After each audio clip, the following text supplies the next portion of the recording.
Hey everyone, welcome back to the Tease. This is Father Christian and leading us through this letter to the Philippians as we have been doing for the last 4 weeks, because this Sunday is going to be part 4 of 4 of our sermon series. This is the final one. Now we're in chapter 4 of Philippians. Christian, last week we were in chapter 4. Yes, we were in verses 1 through 9. Now, per Father Todd's permission, we're going to go a little bit further, even though it's not in the lectionary, and do verses 10 through 20. Why? Because 10 through 20 is pretty meaty, including one of the most, I hate to say this, it sounds so like hyperbolic, but yes, it's one of the most famous lines in Scripture, because a lot of people take this line, write it down on a sticky note, and they put it right there on their mirror or in their wallet. It is 4:13. This is from the NRSV version, but I can do all things through him who strengthens me. And he's talking about Mickey Mouse. No, he's talking about Jesus Christ, of course. I can do all things through him who strengthens me. Now, what leads to this culminating moment to give this highly spiritual and empowering line that continues to empower all of us as Christians? Even when we're in our darkest moments, we can look down and say, wait, I can do all things through him who strengthens me. Kids, when you're there in sports and you don't think you can do it, remember and repeat this line of scripture of what Jesus is, how Jesus is working in your life. You can do all things through him who strengthens you. Jesus strengthening you, whether it's on the basketball court, the baseball field, whether it's in class, whether you're in your music lessons. Jesus has given you a gift and constantly giving you everything that you need to get through it. Paul was given the gift, right? Paul was given the gift of being a church planter, being an apostle, to go out and to spread and to send the news of Jesus and to further this community of Christ. Right now he's in prison.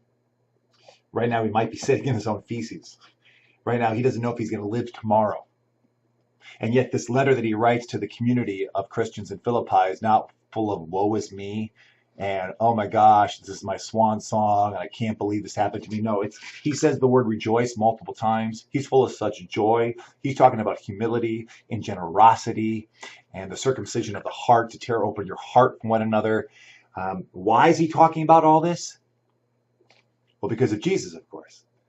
It's Jesus who gives him that strength. It's Jesus who gives him that joy. It's his relationship with Jesus Christ. And the joy doesn't stop there. His joy is because he gets to share it and be involved in community around that love of Jesus with those in Philippi. So when we come in this Sunday, let's come in with that gratitude, that humility and that generosity, all that we've been talking about the last 3-4 weeks, for what we have as a Christian community and what we get to share together. It will be Youth Sunday or Youth Takeover Sunday as well.